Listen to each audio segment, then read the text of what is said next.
Bonjour à tous et bienvenue sur Orphelia. Alors aujourd'hui, nous allons aborder le royaume onirique selon un angle très différent de tout ce que vous avez pu lire ou entendre. On va y intégrer énormément de choses connues ou inconnues pour certaines personnes. Et ça pourra en surprendre plus d'un. Je veux dire, certaines notions vont peut-être surprendre certains auditeurs que vous êtes.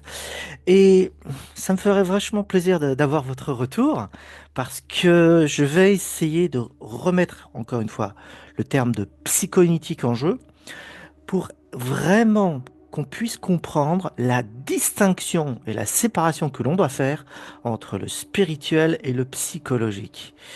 Et le royaume numérique est là aussi pour ça, mais pas que.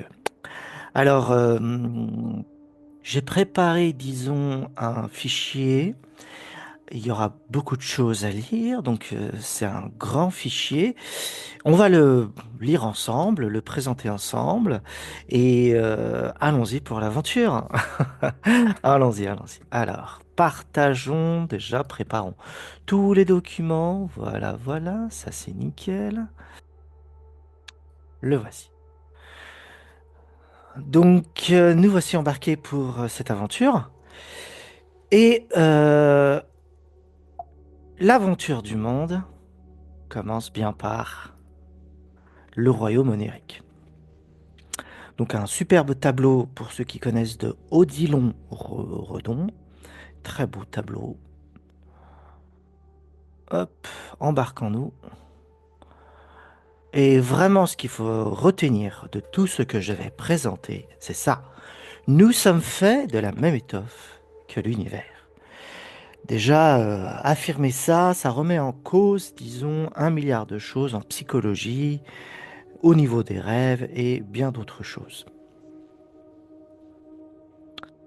Et on va parler du pentacle, pentagramme comme vous voulez, ou pentagone comme vous voulez, porte plusieurs noms, qui est là. Ok? Donc la première des choses à savoir concernant ce symbole, hein, une étoile à 5 branches comme vous voyez, eh bien, il y a bien sûr l'eau, la terre, l'air et le feu. Bon, l'ordre, je ne m'en suis pas du tout préoccupé, c'est pas le propos. Et vous avez ici non pas l'esprit, comme certains veulent le mettre, une marque esprit dans le pentacle. Après, il y a les 4 éléments. Ce n'est pas l'esprit, c'est l'éther, justement. C'est l'éther, donc la dimension subtile qui entre en interaction avec le monde de la matière. Donc vous avez le monde subtil et le monde dense en interaction constante et en dynamique. C'est la raison pour laquelle le cercle symbolise cette dynamique. Donc l'éther, c'est le monde subtil, disons impalpable, c'est le terme le plus approprié à mon sens. Il y a les 4 éléments, c'est le monde sensible, c'est le monde palpable. Vous voyez bien que ça a créé justement cette relation, et on va appeler ça les deux mondes. Il y a deux mondes à proprement parler dans le pentacle. Et vous voyez très bien qu'il y a un sens giratoire, donc il y a un mouvement qui s'installe, un sens particulier, et donc il y a une rotation, c'est circulaire, c'est aussi cyclique, c'est un échange. Donc, qu'est-ce qui est échangé entre les deux mondes? Ben, il y a de l'information qui est échangée, il y a de la mémoire, de l'énergie et de la qualité de la matière. Voilà, c'est une qualité de la matière qui devient de plus en plus subtile ou de plus en plus dense. Vous voyez le rapport. Ce sont 5 phases que les traditions rapportent, justement. On retrouve ça chez les Mayas, l'Inde, Platon, etc. Hein, le système a 5 phases, 5 mouvements, si vous voulez. Le Wuxi des Asiatiques ou en Chine, qui veut dire les 5 mouvements. Eh bien, c'est ça l'idée. C'est le monde subtil en rapport avec le monde de la matière. Très très bien. Et on va continuer.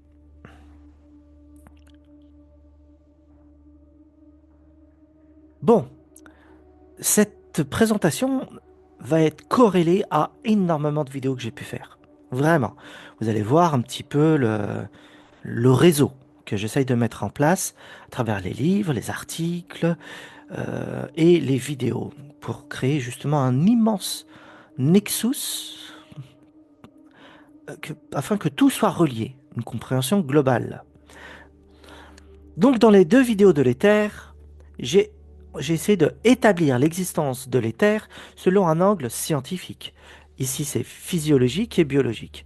Et ensuite, dans une autre vidéo de l'éther, la seconde, établir l'existence de l'éther selon un angle psychologique, spirituel et déceler le pouvoir de la conscience. Vous voyez? Dans la série Shibalba, j'ai voulu établir l'existence de la dimension que j'ai appelée psychique dans dans ces vidéos. Eh bien, cette dimension psychique, c'est celle de l'éther. Il y a une mémoire, une information qui est là, et elle se distribue au fur et à mesure de l'histoire humaine. Ok. On peut y entrer en contact parce que c'est une dimension éthérique. Et je peux donner l'exemple là, avec cette vidéo-là. Bah, c'est l'invention du zéro chez les hindous et chez les mayas. Si ça vous parle pas, c'est normal, c'est que vous n'avez pas regardé la série Shivalba. Ok. Bon, continuons. L'éther est la matière sensible et subtile dont est composé le royaume onirique. Hmm. Donc, ce royaume est nommé différemment selon les cultures. C'est le royaume du jaguar chez les Mayas, le Dreamtime des aborigènes, Chukurpa, Acheringa, ce sont d'autres termes de langue aborigène cette fois-ci, pour définir le Dreamtime des aborigènes. Dreamtime c'est anglais, Acheringa, Chukurpa, ce sont des termes de langue locale. C'est le monde imaginal également, hein, le royaume onirique. Alors, j'ai marqué islam, mais c'est beaucoup plus ancien que ça, parce que l'islam a repris cette idée des néoplatoniciens, hein, très développé chez Proclus, le néoplatonicien Proclus, et puis Jean Blic aussi. C'est le monde astral, donc l'occultisme, et etc. Donc le royaume onirique, c'est un terme générique qui permet de comprendre différentes corrélations entre les cultures. Et j'insiste bien sur le terme onirique, puisque cela sous-entend le royaume des rêves également. Et également le royaume des rêves, hein.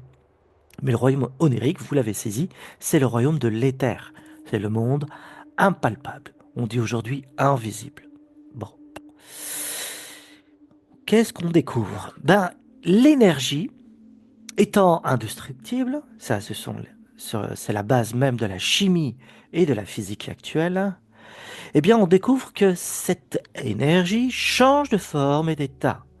Elle circule entre le monde sensible et éthérique. Là, on est dans la partie spirituelle, puisque la science ne dit pas du tout ça, mais il faut bien y insister.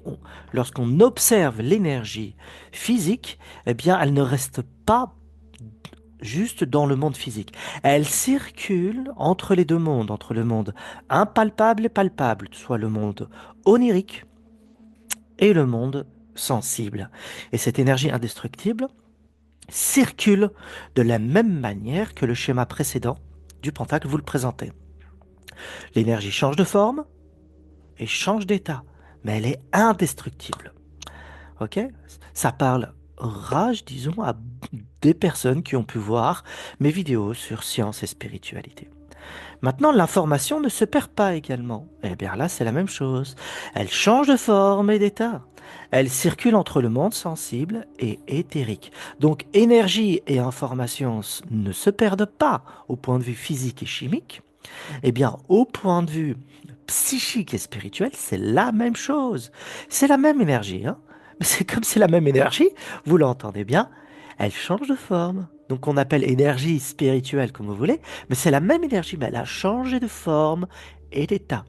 Et l'information psychique, hein, ne se perd pas, comme l'information de l'esprit ne se perd pas, ce qu'on appelle la mémoire.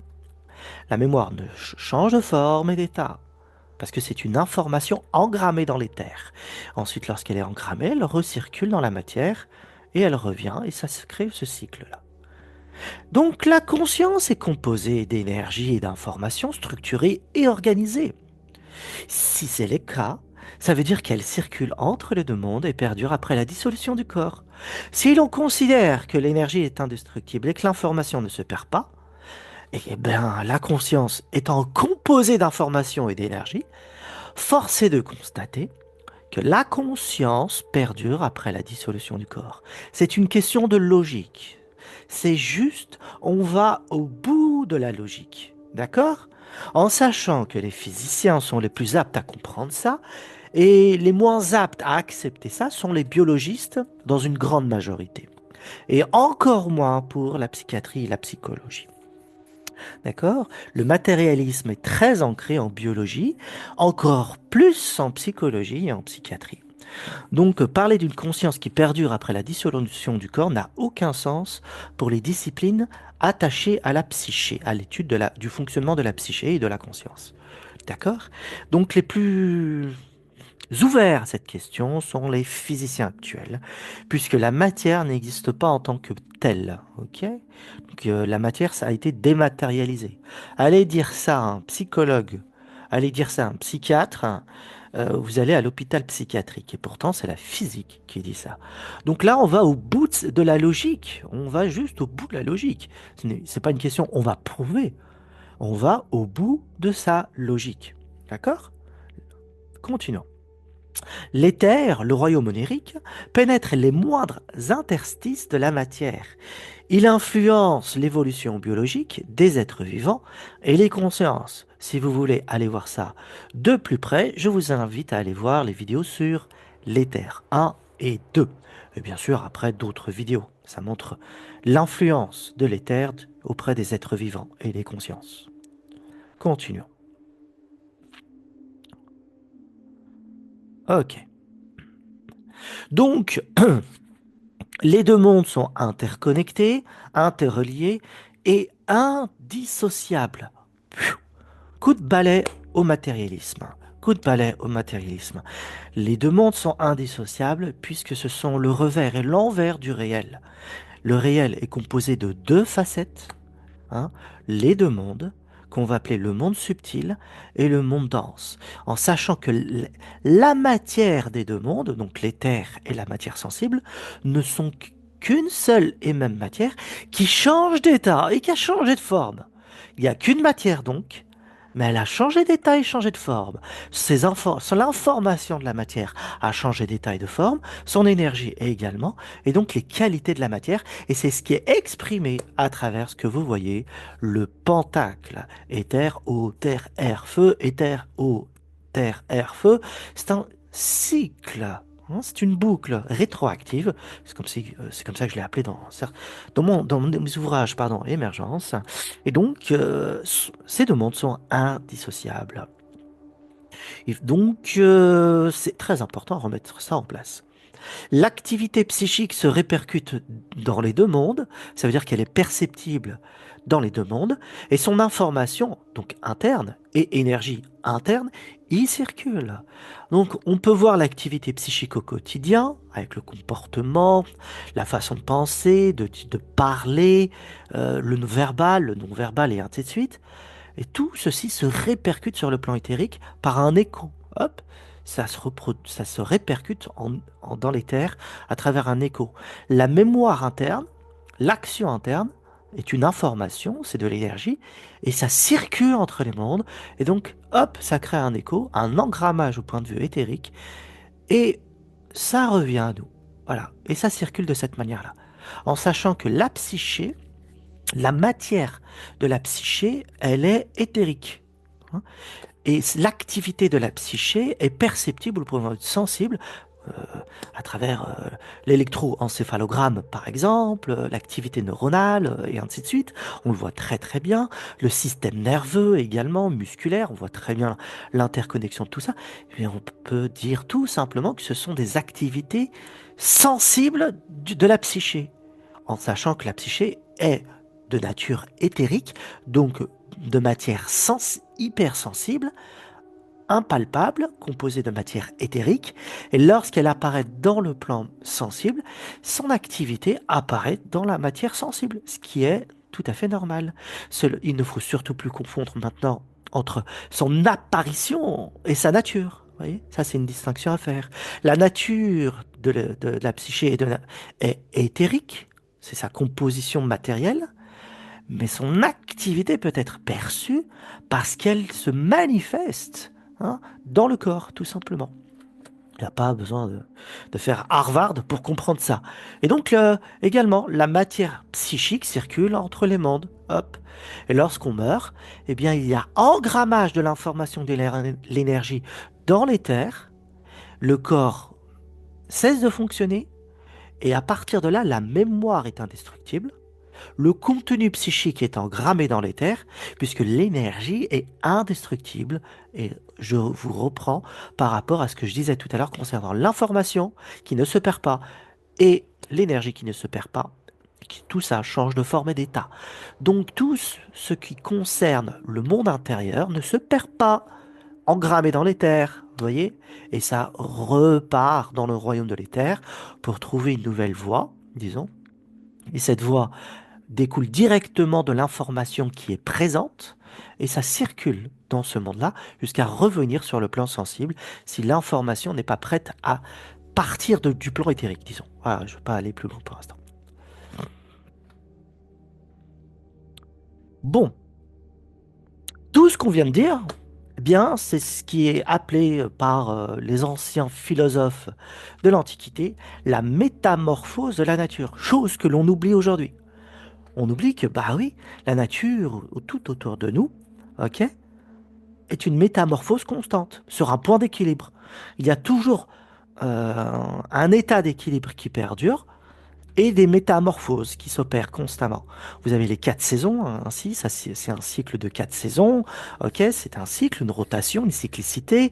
Un élément passe d'un état à un autre, là c'est une saison à une autre, d'un règne à un autre, les éléments chimiques, pardon, par exemple le carbone, l'oxygène, l'eau et ainsi de suite.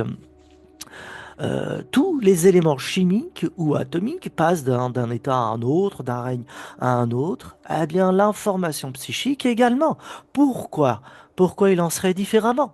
La conscience humaine suit le même processus, la métamorphose de la nature. C'est la loi fondamentale. Et l'homme n'y échappe pas. Très bien, on le dit du point de vue corporel, on le sait très bien que nous sommes des poussières d'étoiles, très bien. Hein, nous sommes composés d'explosions, voire d'implosions des étoiles. Et tous ces matériaux ont permis de créer la vie. Et tous les atomes de l'univers, ben, nous sommes composés de ça, y compris les éléments chimiques, et ainsi de suite. Mais ça ne se perd pas, c'est juste une transformation, changement d'un élément à un autre, d'un règne à un autre, métamorphose du cosmos ou de la nature, cyclicité, rotation, et ainsi de suite. Mais pourquoi il en serait différemment de la conscience, dites-moi? Pourquoi il en serait différemment de la conscience et de son contenu, ce qu'on va appeler la psyché? Donc tout est mouvement dans la nature, en gravitation autour d'un axe, tourne autour d'un point d'équilibre. Ok? Donc il y a un équilibre qui est en mouvement constant, c'est le point d'équilibre. Et voilà, la métamorphose de la nature. Il faut savoir qu'on s'intègre pleinement dans cet affaire. Maintenant, la question à se poser, c'est qu'est-ce qui produit ce mouvement rotatif des éléments de la nature? Des atomes, de la chimie organique et inorganique, et des galaxies. Qu'est-ce qui produit le mouvement du cosmos et de la nature? Donc la métamorphose de la nature. Qu'est-ce qui produit ce mouvement? Si vous cherchez à saisir du point de vue cause première, disons, euh, un élément naturel, un élément chimique ou un élément physique qui est à l'origine de ce mouvement, eh bien, vous retombez toujours sur des apories. Il y aura toujours un autre élément qui sera à la cause de la cause que vous avez dite qui était à l'origine de tout ça. Hmm. On ne trouve pas, parce que tout est métamorphose dans la nature, tout est imbriqué et interconnecté. Et donc, il y a toujours une cause à la cause. Ça, c'est un grave problème. Il faut bien le saisir, puisque c'est rotation, c'est cyclique, c'est en mouvement, tout est interconnecté. Mais qu'est-ce qui est à l'origine donc des atomes, de la chimie organique, inorganique, des galaxies? Qu'est-ce qui produit ce mouvement rotatif? Le mouvement rotatif lui-même d'ailleurs, vous voyez? C'est pas juste la cause, c'est l'impulsion de ça. Donc le contenu informatif et énergétique de la conscience suit le même processus. La conscience n'est pas étrangère aux lois de la physique et de la biologie. Elle circule au sein d'une roue qui se décompose en deux mondes. On l'a parlé, voilà, le monde sensible et le monde éthérique. Voilà, elle se décompose en deux mondes, comme la nature. La nature, métamorphose de la nature, il n'y a pas que les éléments naturels et cosmiques qui suivent ce mouvement de rotation, il y a également le plan éthérique qui suit le même processus de mouvement, rotation, giration, cyclicité. Alors, qu'est-ce qui produit ce mouvement rotatif de la conscience maintenant? On continue. Ce mouvement donc rotatif, déploie de l'ordre, de l'organisation et de la structuration. Ok? C'est grâce à ce mouvement que tout est déployé, tout est organisé. Et donc l'information s'organise. L'information n'a pas de forme encore, mais c'est grâce à ce mouvement, à ce rythme, à cette cyclicité que l'ordre apparaît. Ce mouvement produit les rythmes dans la nature, donc les rythmes biologiques et psychiques, hein, et vous l'aurez saisi, les rythmes également intérieurs de la nature, ce qu'on va appeler l'éthérique. Ok? Donc les rythmes éthériques, le mouvement interne et subtil de la matière, ok? Eh bien l'information est organisée parce qu'il y a le même mouvement, rotation. Exemple avec la chronobiologie. La chronobiologie correspond à l'étude des rythmes biologiques dans l'organisme. Les chercheurs ont découvert de nombreux mécanismes de régulation des horloges internes et évaluent de mieux en mieux l'impact majeur de son dérèglement sur la santé. Concrètement, presque toutes les fonctions de l'organisme sont soumises au rythme circadien, c'est-à-dire à un cycle de 24 heures. Métamorphose de la nature, cyclicité, rythme. Et bien sûr, là, cette chronobiologie s'ancre sur le mouvement de la Terre en 24 heures. Mais si nous serions sur une autre Terre, nous appartenions à une autre Terre, la chronobiologie serait ancrée dans le mouvement de cette Terre-là. Hein, donc, imaginez-vous des extraterrestres, d'autres créatures vivantes, ça existe, eh bien, ils auront leur propre chronobiologie. Mais la loi est la même loi de mise en mouvement de l'ordre, de l'organisation, de la structuration, l'information s'organise, rotation, giration, d'où vient ce mouvement?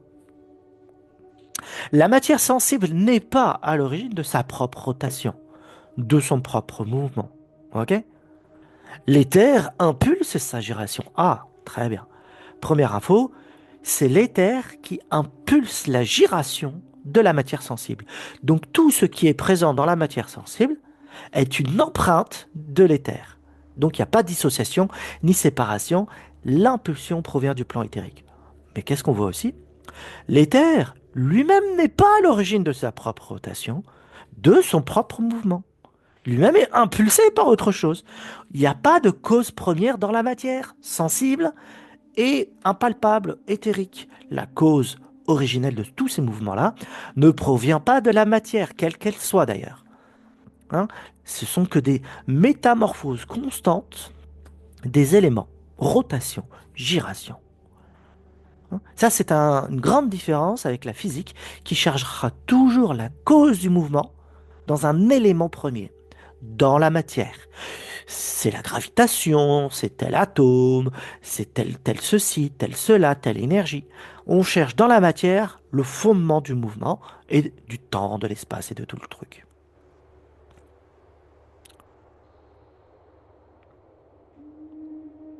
Allons-y, plongeons dans une info que vous avez peut-être jamais entendu parler de votre vie. Peut-être, hein, je me lance trop vite peut-être. La matrice ou le négatif de l'univers.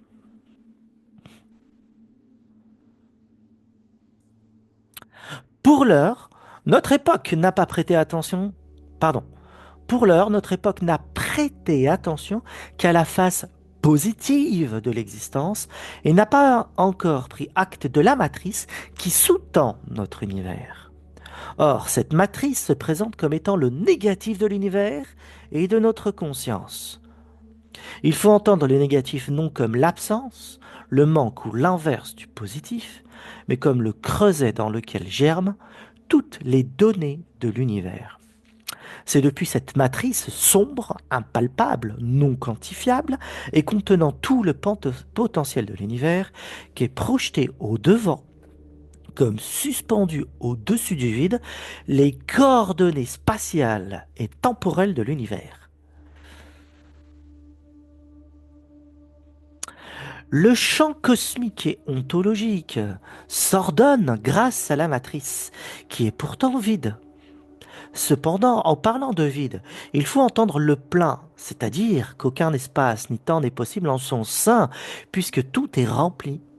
La matrice est donc la source sombre et plénière de l'univers et de notre conscience. Le champ cosmique et ontologique résulte de projections informatives de la matrice, et dont l'énergie du champ s'organise à mesure qu'elle pulse et tourne par l'impulsion même de la matrice. Voici l'origine du mouvement. La matrice produit un vacuum nommé champ cosmique et ontologique, c'est-à-dire l'univers et la conscience en fin de compte. L'univers organisé, coordonné, modulé, triangulé et mis en mouvement, donc le champ, nage au sein du vacuum qui agit comme un miroir sombre et sur lequel les projections de la matrice sont reflétées. Les couleurs de la lumière deviennent visibles qu'à la condition que nous apposons un fond sombre derrière. Ça, c'est un exemple, une illustration pour vous montrer euh, la matrice et le vacuum. L'univers navigue dans un vacuum. Hein? Je vais mieux expliquer tout ça, vous inquiétez pas. Toute la matière de notre corps est suspendue sur le vide, projetée comme un hologramme, et puisque nous prêtons uniquement attention qu'aux objets mesurables, nous croyons en leur existence. Le vacuum, le miroir sombre de la matrice, se conçoit comme un espace vide. Sur le plan ontologique, il s'agit de la faculté imaginative. C'est dans le creuset matriciel que les données de notre conscience sont formulées en images, puis articulées verbalement. Les images mentales naissent dans la matrice et dans un second temps, elles se verbalisent sur le plan physique. Nous pensons d'abord par image, soit de manière analogique, ensuite vient la pensée analytique. Or, la matrice n'a aucun schéma d'organisation, ni d'ordre, ni d'agencement. Alors, d'où viennent les coordonnées structurelles de l'univers et de notre conscience? D'un plan étranger à la matrice et à l'univers. Il en est relié tout en étant séparé. Ici se tient l'intelligence, c'est-à-dire le mental, le plan archétypal, qui coordonne la structure de l'univers par l'entremise de la matrice. En fin de compte, la seule chose qui existe est l'intelligence. Comprenne qui pourra. Voilà ce que je peux dire concernant l'intelligence. En projetant ses propres données sur son propre vacuum, l'intelligence rêve d'elle-même, elle pense par image, elle vectorise, oriente, dirige, met en acte, en mouvement circulaire ses propres données. La pensée par image agence ses propres données selon les lois de l'analogie. Le semblable s'assemble au semblable et crée le discours symbolique qui fond le langage du mythe. Elle rêve de prairies, d'arbres, de galaxies, de planètes, d'oranges, de vous et de moi. Les êtres humains en sont le point culminant, car seule une conscience réflexive peut comprendre le rêve de l'univers. Nos rêves nocturnes sont de même nature que ce rêve de l'univers. En comprenant nos rêves et son langage symbolique, ce n'est pas uniquement avec notre intériorité que nous entrons en contact, mais aussi avec la nature qui nous entoure. L'homme redécouvre qu'il fait partie du tout et que ce dernier lui parle dans un langage identique à celui de ses propres rêves. S'ouvrir à son monde intérieur revient aussi à s'éclore au monde extérieur. La compréhension des rêves devient alors une véritable science dont il faudra saisir les lois pour affiner sa perception des phénomènes naturels.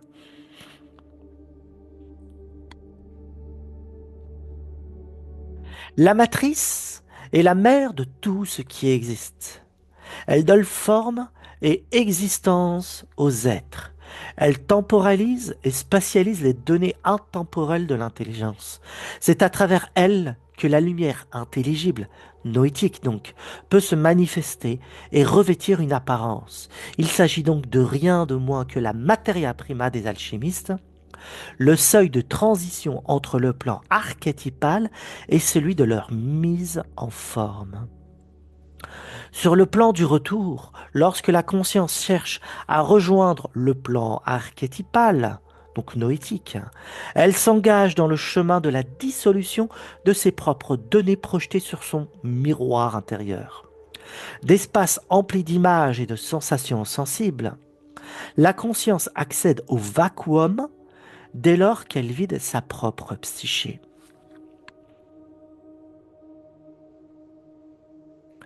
Le champ est expérience, puisque le temps et l'espace y existent. Attention, nous parlons du champ ontologique et de l'univers, bien sûr, vous l'aurez compris, ou cosmique. Ce champ est à l'origine un vacuum, il est vide, très bien, c'est le fruit de la matrice, hein, c'est le négatif de l'univers, c'est la chambre noire, si vous voulez. Et dans cette matrice va naître toutes les formes et les images de l'univers et de notre conscience. Ok.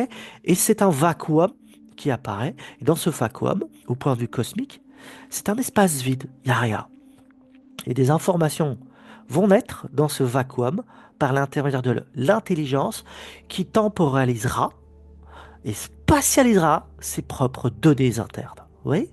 Donc le mental humain produit la même chose, passe par ce vacuum, ok, cette matrice, ce vacuum, et va projeter ses propres images psychiques, donc les images mentales. C'est ainsi que le royaume onirique apparaît également. Donc le champ, ce champ-là, le vacuum est expérience, puisque le temps et l'espace y existent. Dans ce vacuum, le temps et l'espace y existent. L'expérience présuppose l'idée spatio-temporelle. Ok.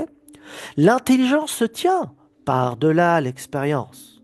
Donc par-delà le vacuum, par-delà la matrice. Le champ du vacuum, vous l'aurez compris. En s'y déployant, elle crée les conditions pour sa propre manifestation. Or, expérimenter la manifestation de l'intelligence revient à dire que nous n'avons pas encore atteint le niveau propre de l'intelligence, c'est-à-dire la source de l'expérience.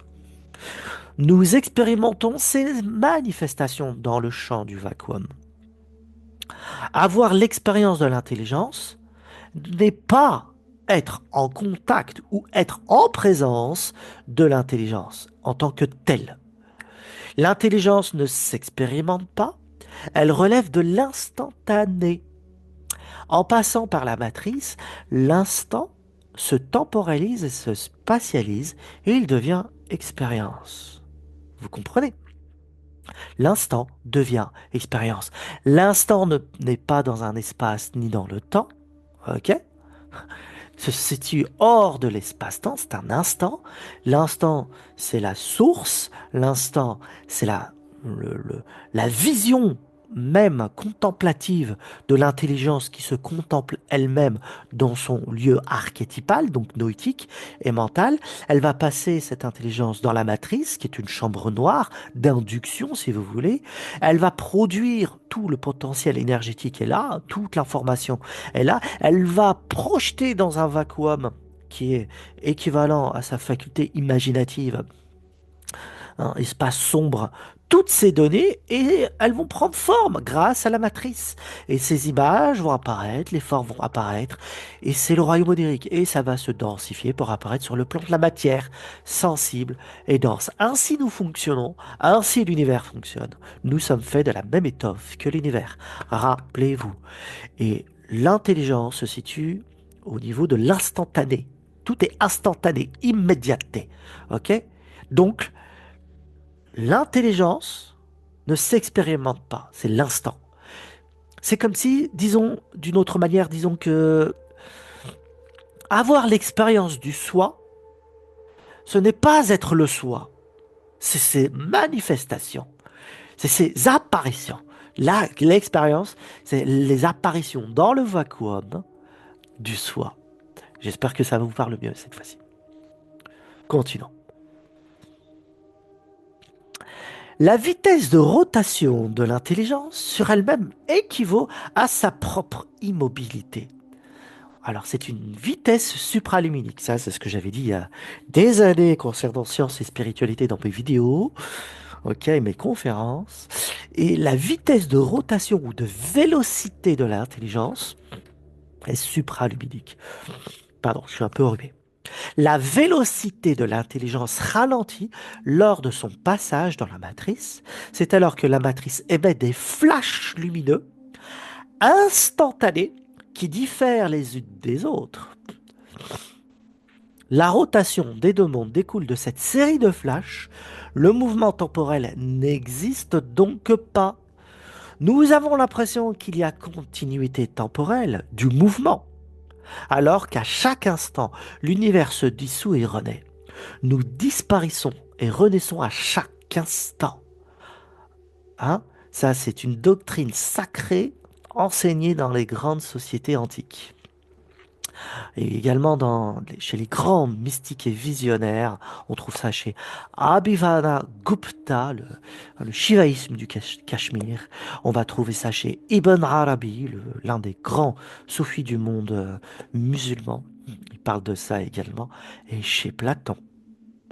Très étrange de trouver Platon, Abhinavagupta et Ibn Arabi parler de la même chose. Ça veut dire qu'ils ont expérimenté quelque chose et qu'ils l'ont transmise. Ok? Alors, pour ceux qui peuvent dire, Platon parle de ça, vous inquiétez pas, c'est le Parménide qui parle de ça.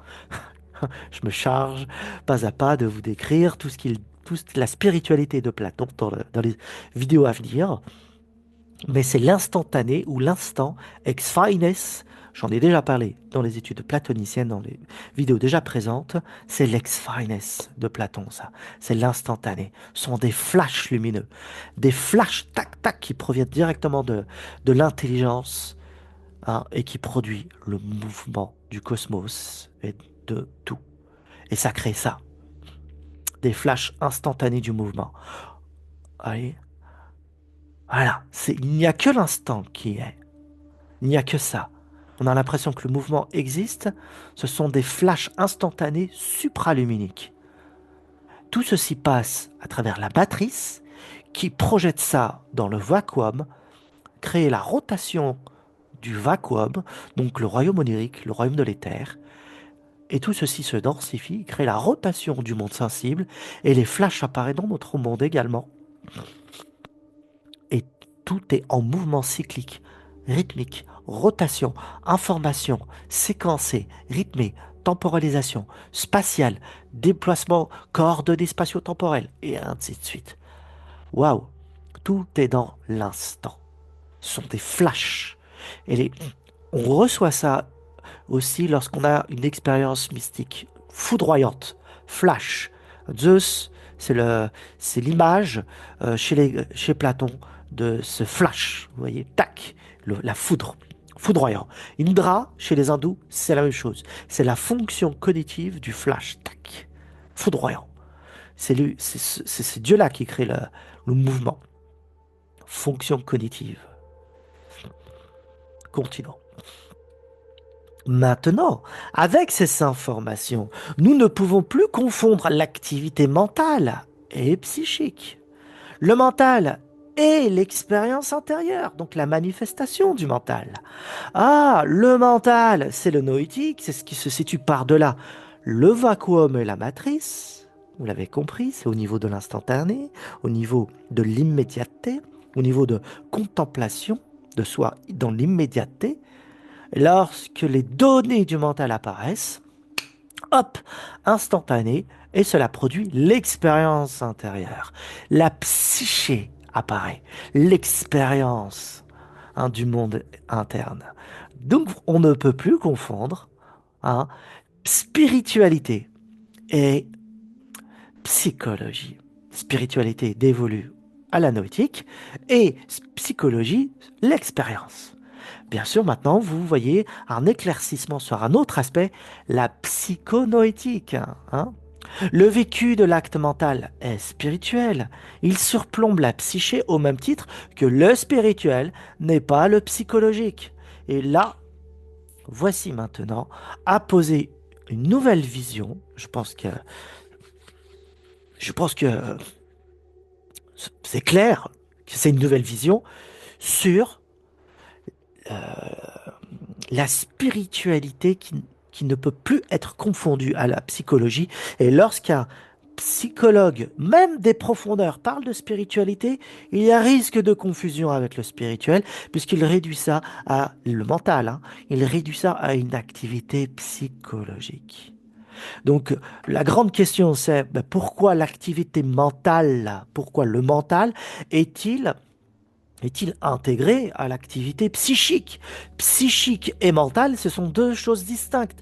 La fonction noétique, la fonction de l'activité de la conscience humaine, hein, ou de l'esprit humain, ok, ne peut pas être confondue avec les manifestations de cette activité. Les, les, la présentification de cette activité-là, ce qu'on va appeler l'expérience psychique, les émotions, les désirs et ainsi de suite. Vous voyez ce que je veux dire? Même les pensées appartiennent à l'activité interne. D'accord? Mais l'acte mental, non. Ça n'a rien à voir. J'espère que le distinguo est clair cette fois-ci. Donc la psychologie des profondeurs doit changer de paradigme pour intégrer le spirituel dans toute sa profondeur. Et là, vous remarquez, je parle de métaphysique sans le dire. Sans avoir employé ce mot depuis le début, il ne s'agit que de ça. Que de ça. La confusion entre le métaphysique ou le métapsychique maintenant et le psychologique, l'expérience de l'immédiateté. La vélocité du mental supraluminique et ses flashs sont à la source de la projection mentale, donc du mouvement. Des images mentales se superposent au temps chronologique, c'est-à-dire au temps physique et biologique. C'est les projections psychologiques. Vous voyez, bah, ça vient d'où ces projections? Ce mouvement même, vous voyez, ça vient d'où? De ces flashs lumineux, de la vélocité du mental. Et il n'appartient pas au monde de la matière subtile et de la matière dense. Vous voyez, j'espère l'avoir montré. La vélocité du mental est supraluminique. La vitesse de rotation, sa vitesse de rotation du mouvement équivaut à son immobilité. C'est une lumière d'une vitesse incroyable qui produit une énergie incroyable, des informations incroyables, hop, et sont distribuées par la matrice et au sein du vacuum sont séquencées. Grâce à ça, on peut avoir une temporalisation de ces données et on perçoit des images les unes derrière les autres au point de vue mental, les images mentales, et au point de vue de la matière, ben c'est la vie est séquencée, temporalisée, au ralenti. Donc vous remarquez bien que c'est l'éternité de la noétique ou du mental, c'est un ralentissement de la vélocité de l'activité mentale. L'éternité se ralentit au point de vue mental, ça va donner l'expérience intérieure, et ralentit encore lorsqu'il est au point de vue physique et biologique. C'est un ralentissement de ces données-là. Continuons. Le noyau de la conscience, c'est le mental. Ah, très bien, très belle information ça. Ok, le mental, le mens, ok, c'est le terme originel. J'ai décidé d'employer ce terme parce que c'est ainsi que on le trouve dans les textes anciens et je pense que ce terme est très bien employé pour ce qu'il signifie. Eh bien, cette activité mentale, ok, produit la conscience. La conscience n'est pas le mental n'est pas la conscience. Nous avons conscience de. Vous voyez, la conscience, c'est une prise de conscience de l'existence, de mon existence et des choses qui m'entourent. Mais le mental, c'est une autre affaire. C'est le noyau central, le cœur, disons, nucléaire, hein, de la centrale de la conscience. Vous voyez? Ce dernier s'obstrue, c'est-à-dire on parle de la conscience, pardon, oui, le noyau de la conscience est le mental. Ce dernier s'obstrue et se voile lorsqu'elle prête attention au monde sensible. On parle de la conscience. La conscience reçoit l'info du mental, mais ce mental, ok, qui est à l'autre bout de la chaîne, si vous voulez, eh bien, il peut être obstrué. Hein, la conscience peut être obstruée. La conscience à l'autre bout de la chaîne peut être obstruée et voilée parce qu'elle ne regarde, par effet de mouvement et de projection en avant, que l'activité qu'elle perçoit au dehors. Vous voyez. Et par ce mouvement-là même de projection et de rotation, de gyration, vous avez compris, la métamorphose de la nature interne produit cette force qui fuit le centre. Et cette force qui fuit le centre, ben, notre conscience va être attachée à ce qu'elle perçoit au dehors et va y prêter attention.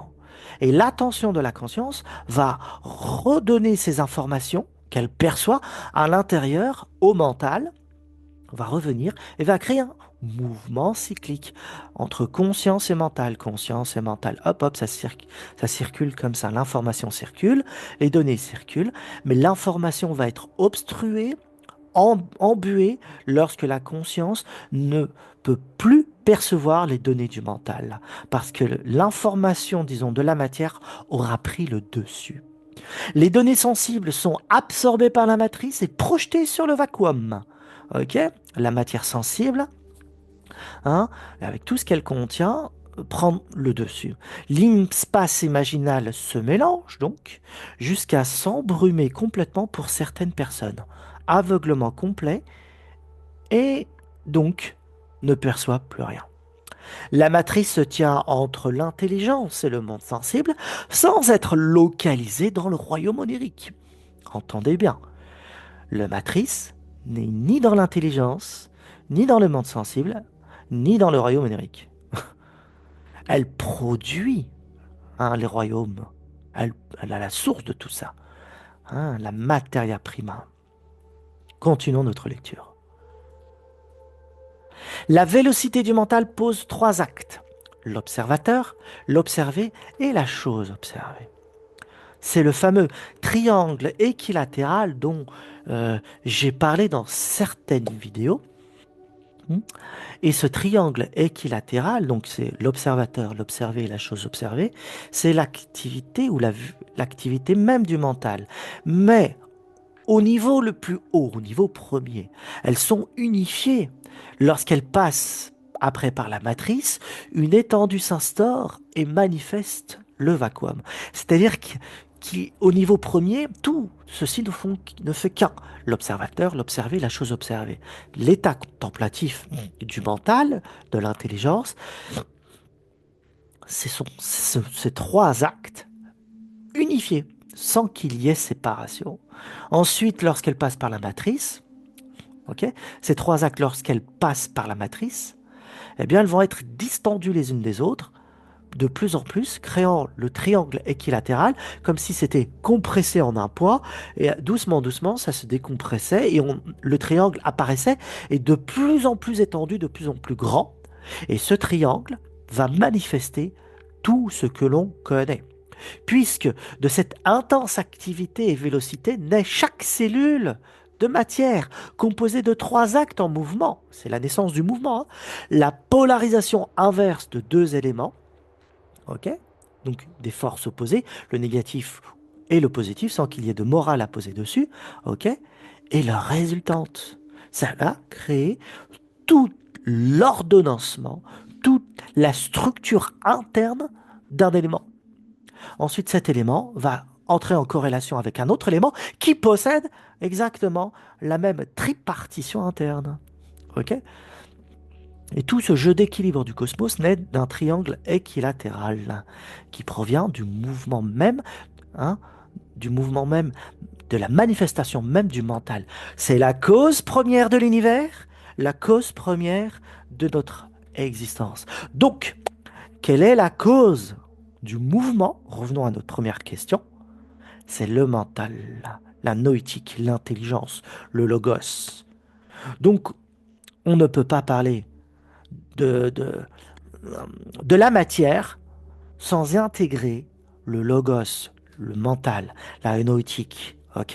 Or, vous avez déjà entendu parler de ça, puisque ça a fait un bouleversement dans la conception physique il y a une centaine d'années, lorsqu'on a découvert que la conscience avait un effet sur la matière, rien que par le fait de l'observer. On s'est dit, oh, comment c'est possible? Parce que les choses ne sont pas dissociées comme on le pense.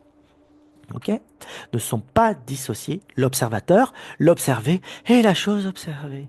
Vous l'avez là? Quelle est la cause première du mouvement? le mental. Donc lorsqu'on l'observe, hop, ça s'agite. Lorsqu'on ne l'observe pas, ça ne s'agite pas. Sentez bien la disposition psychonoïtique qui est en jeu là-dedans. Ok. Pour ceux qui suivent mes vidéos, alors là c'est une pointe d'humour que je vais installer, vous pouvez percevoir le schéma complexe de l'univers que je déploie à mesure de chacune de mes vidéos. C'est le fameux Daniel Verse, tu vois, une petite pointe d'humour. Alors, ça parlera pour ceux qui sont adeptes, disons, de DC ou du MCU, hein, Spider-Verse et tout le reste. Le Daniel Verse, le réseau, l'interconnexion, la toile de mon esprit. Ok? Bah oui, qu'est-ce que vous regardez en fin de compte? Maintenant, regardez bien. Observez ce que je suis en train de faire. C'est déjà une expérience en soi.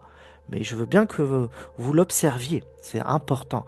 Parce que j'essaye de vous le montrer et je pense qu'il n'y en a pas non assez de personnes qui ont pris acte de ça. Parce que, qu'est-ce que vous observez quand je poste une vidéo et que vous essayez de comprendre et tout le reste et que vous me suivez? Ok? Pas que les vidéos, hein, je parle bien des ouvrages, des articles et tout. Vous observez la toile de mon esprit. Vous m'observez pas moi. Ok? Vous observez la toile que je suis en train de déployer. Et vous observez que cette toile, donc interconnexion, interdépendance, hein, tout ne fait qu'un, vous observez le fonctionnement de mon esprit. Donc, en fin de compte, quand vous regardez tout ça, vous êtes en contact avec mon mode de fonctionnement du mental. Tout ce que vous voyez, c'est des manifestations. Ce sont des expériences extérieures que vous pouvez avoir, mais tout ceci provient de mon mental. Et ce que vous expérimentez là, à l'instant même, c'est ce que j'essaye de vous expliquer depuis tout à l'heure concernant le mental, l'activité mentale, l'esprit, et la toile qui s'y déploie, que vous êtes en train d'expérimenter à travers mes vidéos. Vous comprenez un petit peu le jeu que je mets en place à travers ce Daniel Verse? On y go! Et on y va encore. Continuons. Ah. Comprendre un rêve relève de la science herméneutique. Très important maintenant, hein. Puisque le royaume onirique se situe entre l'intelligence et le monde sensible, il reçoit par effet rétroactif tant les données émises par l'intelligence que par les consciences, moi, qui composent toute la matière, tout l'univers, qui évolue au sein du monde sensible. C'est un intermonde, une interface de dialogue. L'interface emploie l'analogie comme moyen de communication. Hein, un rêve, c'est analogique. Bien, le royaume onirique aussi. Il convient donc d'user du même langage pour communiquer. Il faut utiliser des symboles, des images, lactérgiques, magiques, etc.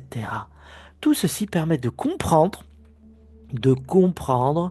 pourquoi l'analogique est le moyen de communication dans le royaume onirique, puisque l'intelligence emploie cette langue dans le royaume onirique et que le monde sensible emploie une autre langue qui est l'analytique et n'arrive pas à saisir cette langue-là. Donc il faut utiliser la langue du royaume onirique pour entrer en contact avec l'intelligence. Bon, continuons. C'est juste une parenthèse. Tous ceux qui s'y présentent relèvent aussi d'une composition duale. On parle du royaume onirique, hein. Un mixte entre la lumière émise par le mental et l'expérience du monde sensible. On parle de nous en tant qu'être humain cette fois-ci. Tout à l'heure, on a parlé au point de vue divin, comment tout ceci fonctionnait, c'est-à-dire du haut vers le bas, de l'intelligence, matrice, vacuum, espace imaginal. Hop, ça se densifie, ça apparaît sur Terre. On était du haut vers le bas. Ça, c'est ce qui est présent devant nous, c'est ce qui existe. Maintenant, comme nous sommes une cellule qui reproduit par fractalité cette image du cosmos, chaque cellule humaine, chaque cellule euh, dans le cosmos en tant que conscience reproduit, hein, réitère cette image-là, puisque tout est le fruit d'un seul schéma. Eh bien, on va projeter des données du monde sensible dans l'espace imaginal, donc dans le royaume onirique, dans le Dreamtime, dans le royaume du jaguar et tout le reste. Ok? Et qu'est-ce qui se passe? Ben, on va obstruer les informations du mental à cause de ça. Et là, commence toute l'aventure humaine de ce qui vient de moi ou ce qui vient d'ailleurs, ce qui vient de l'espace lumineux ou de l'espace sombre qui est le monde de la matière. Ok. Tout ce qui se présente relève aussi d'une composition duale, un mix entre la lumière émise par le mental, les flashs lumineux et l'expérience du monde sensible, donc l'attention de la matière par notre conscience a pris le dessus. À mesure que l'observateur épure son propre miroir intérieur, donc le fameux vacuum, son espace imaginable, le vacuum, par l'exercice de médiation et de concentration, j'aurais préféré peut-être dire méditation, hein, peut-être j'ai oublié le T, oui, je l'ai oublié, par l'exercice de méditation et de concentration, le vacuum se révèle puisque l'observateur commence à dissoudre ses propres données projetées. Ok. Il devient de plus en plus apte à saisir l'intelligence et donc à établir une herméneutique plus juste du rêve cosmique et donc du sien. Les images perçues sur l'interface et qui autrefois étaient un mélange entre les deux mondes se purgent de leur appartenance au monde sensible et laissent transparaître davantage de données de l'intelligence. Vous voyez, l'épuration de notre vacuum est importante. L'épuration de la psyché, donc, est importante. Épuration veut dire enlever tout ce qui pose de la brume, du brouillard dans ce monde-là. Donc, on est voilé, obscurci, parce que le monde sensible a pris le dessus. De quelle manière? Parce que l'attention ne prête attention qu'à la matière. Et hop, l'information projetée dans le monde éthérique ne produit que ces images-là. Nous voyons que ça. Nous rêvons que de ceci, et lorsque nous regardons la matière, nous voyons que ceci, et nous sommes aveugles au vacuum. Il n'y a rien, c'est vide, c'est vacuité, il n'y a que dalle. Il faut bien le saisir. Ce sont que des informations que je projette ou que nous projetons tous dans ce vacuum. Et au niveau cosmique, c'est l'intelligence qui émet ces données-là. Ok? Donc, il n'y a rien. Il n'y a rien. Rien. Ce sont des coordonnées spatio-temporelles produites par l'intelligence et par moi-même. C'est quand même fou, hein? Il n'y a que la conscience, le mental qui existe, ce qui signifie. Donc je peux agir sur tout ça. Bon, donc ça voudrait dire que je dois agir sur la matière, sur ma matière corporelle, biologique et psychique. Donc la nourriture, donc le comportement, le langage. Alors, au niveau du langage, je plains ceux qui ne comprennent pas l'impulsion, l'impulsion du langage, la manière de parler reflète notre état mental. Donc les gros mots, les injures, toutes ces choses-là reflètent un état mental lourd, voyez, qui n'est pas dans la subtilité de la langue, ni dans la poétique intérieure, parce que la poésie appartient aux données de l'intelligence. L'intelligence est poétique et de toute beauté. Bon, j'aurais beaucoup de choses à dire sur la langue poétique, ok, mais la poésie, c'est réellement l'analogie. C'est la langue divine. La poésie, lorsqu'elle atteint son plus haut degré, c'est la façon dont l'intelligence dialogue avec les hommes réellement. L'intelligence est un artiste, c'est un poète, réellement. C'est incroyable.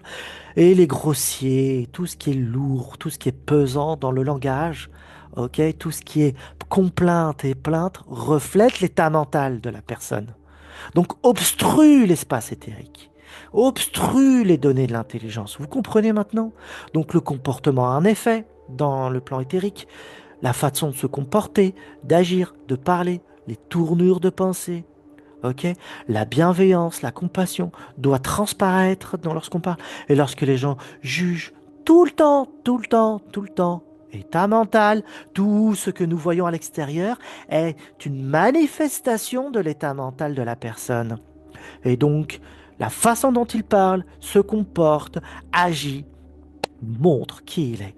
Alors, il y a une distinction maintenant aussi à faire entre les réseaux sociaux et la vie au quotidien. Les réseaux sociaux amoindrissent réellement le contact avec la personne. On ne peut pas connaître une personne avec les réseaux sociaux. Donc émettre une critique sur tel Pierre, Paul, Jacques ou je ne sais pas qui n'a aucun intérêt en vérité parce que on n'est pas en contact avec la personne. Par contre, on peut dialoguer autour des idées, parce qu'on est en contact avec des idées, mais pas la personne. Ok. Bon, les guéguerres des réseaux sociaux, c'est complètement enfantin. Maintenant, regardez, c'est grâce à ça, donc enfin, on va expurger les maladies du corps, les maladies de la psyché. Donc nettoyage intérieur, manger moins fait partie de ça, parce que manger beaucoup alourdit l'esprit, parler beaucoup alourdit l'esprit. Enfin, il y a beaucoup de choses comme ça. Hop, on aime parler, donc on compense, on composte. Il faut de temps de silence et ainsi de suite. Donc le silence, vous voyez, manger moins, dormir, aussi pas beaucoup. Tout ceci, c'est un travail. Le jeûne, tout ceci permet de dissocier la psyché de la matière afin que la psyché puisse retrouver sa matière subtile et percevoir ce vacuum. Hein. Sinon, elle est complètement accaparée par les données de la matière, embourbée, alourdie, appesantie, et la voici aveugle. Et ainsi les inspirations, les dévoilements, les révélations, les visions, les contemplations, etc. peuvent s'accomplir. L'attention de la conscience au quotidien produit un écho dans le royaume onirique. Si elle se tourne uniquement vers le sensible, elle ne verra que ses objets dans le royaume. Lorsqu'elle commence à prêter garde à sa propre intériorité, l'écho lui montrera alors son propre contenu. L'éther ne fait que répondre à votre attente et ce que vous êtes. On ne peut pas tricher avec l'éther. Continuons. Les états de conscience affectent toutes les productions des images et compréhensions sur le plan onirique. À mesure que la conscience épure son propre contenu, soit travaille sur ses propres pensées, affects et désirs, son miroir imaginal se clarifie et laisse transparaître les données de l'intelligence. Le brouillard mental commence à s'évaporer. Ah, donc tout à l'heure, on est parti du haut vers le bas avec l'intelligence et tout son mode de fonctionnement. Et maintenant, on part du bas vers le haut, donc des hommes vers le haut, bah, ce qui obstrue, ce qui bloque le chemin, pourquoi ça bloque le chemin, comment tout ceci fonctionne, pourquoi ça fonctionne comme ceci, et cela, sachant que le pourquoi c'est une raison métaphysique, donc psychonoïtique, ok, le comment, vous l'avez vu, comment ça marche tout ça, rotation, gération, circulation, le mouvement, métamorphose de la nature, ah, tout ceci hein, est le fruit de notre intériorité également, pas uniquement de la nature extérieure. Donc de ceci, toutes les informations du monde sensible que je perçois changent d'état, changent de forme, se répercutent en image mentale. L'image mentale que je vois dans le monde onirique lorsque je rêve, c'est la même chose. Lorsque je regarde à l'extérieur, selon mon état, je vois plus ou moins le vacuum ou pas, ou la translucidité, disons, de la matière ou pas, et que les choses commencent à devenir translucides, donc je commence à voir l'hypersensibilité, euh, je commence à développer l'hypersensibilité en même temps. Je vois, j'entends et je commence à mieux entendre parce que j'ai laissé de la place en moi pour voir tout ça, le vacuum de la psyché, ok? Eh bien, là, on part du bas vers le haut. Vous l'aurez compris, c'est le cheminement maintenant. Chaque attention portée par la conscience envers un objet sensible, psychique ou cognitif, produit un écho sur la toile éthérique. On ne peut pas tricher avec l'éther. Laquelle résulte, n'oubliez pas, de la matrice. Dès lors, l'acte méditatif et de concentration ramène son attention vers l'essentiel et l'effet devient perceptible immédiaté, hein, immédiaté, instantané, hein, perceptible dans le royaume numérique. Maintenant, vous comprenez pourquoi ça marche comme ça et comment ça marche. Ok? En sachant que le comment, c'est l'affaire de la science et que le pourquoi, c'est l'affaire du métaphysicien ou du philosophe, si vous voulez. Ok? Quel est le sens de la vie, par exemple? Y a-t-il du sens dans la vie? Si on répond pourquoi il y a du sens de la vie, vous êtes dans la religion, métaphysique et tout le reste, théologie et chez les philosophes, mais comment ça marche tout ça? Comment le sens de la vie doit fonctionner? Vous êtes chez les psychiatres, les psychologues, les scientifiques et tout le reste. Il faut donner du sens à sa vie. Hop, hop, hop. Donner du sens à sa vie, c'est de la psychologie. Trouver trouver ce que l'essentiel de la vie, c'est-à-dire le sens même de la vie par le biais du mental, le noétique, qui produit ce mouvement vital de la vie, c'est comprendre la raison d'être de notre existence. On est dans la métaphysique. C'est pas la même chose. Ok? Donc on est bientôt arrivé à la fin. À partir du moment où l'épuration débute, le plan archétypal commence à se laisser entrevoir sur le miroir de l'espace imaginatif. L'archétype prend une forme, une image, qui découle directement de notre propre matière culturelle et référentielle, afin qu'il puisse être reconnu.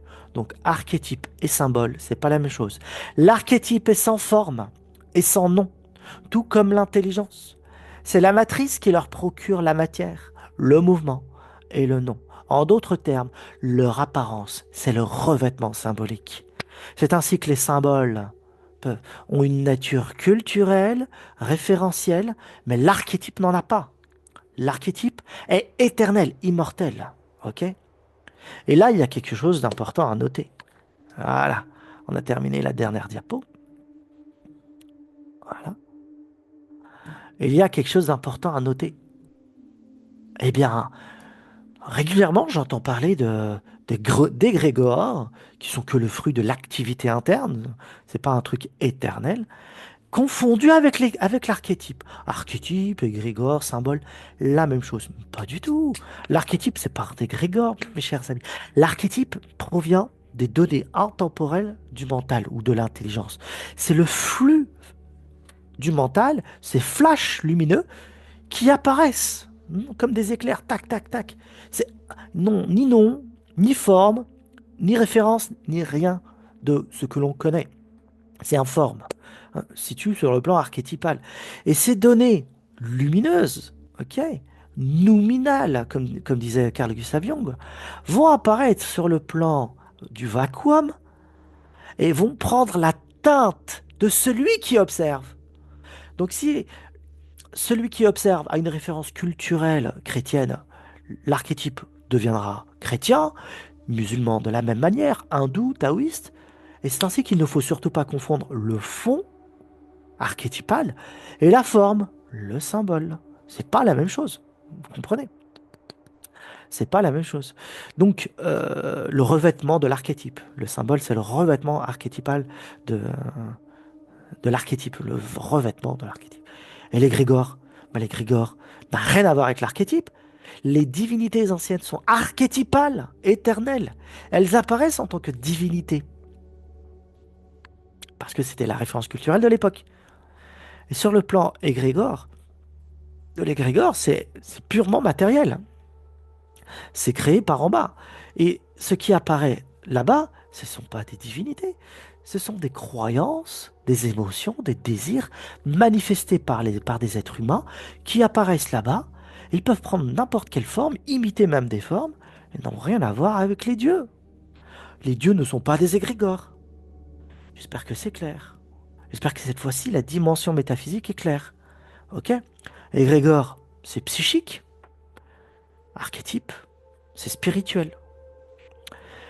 Donc, psychologie des profondeurs doit prendre acte de ça, mais aussi les occultistes, mais aussi tous ceux qui parlent d'ésotérisme. Parce qu'il y a beaucoup de confusion. On est assez dans le royaume de la confusion actuellement, vous le savez déjà, hein, confusion qui s'appelle le Kali Yuga.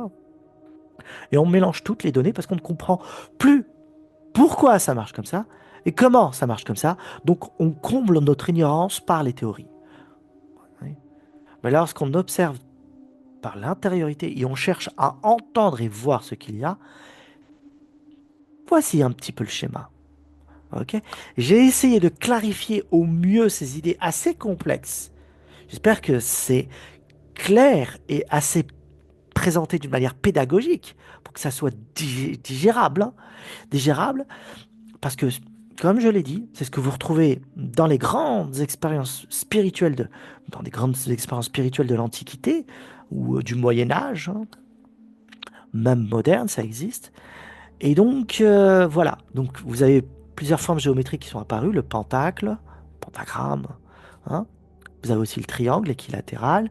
Et vous voyez des structures géométriques apparaître, le cercle et tout.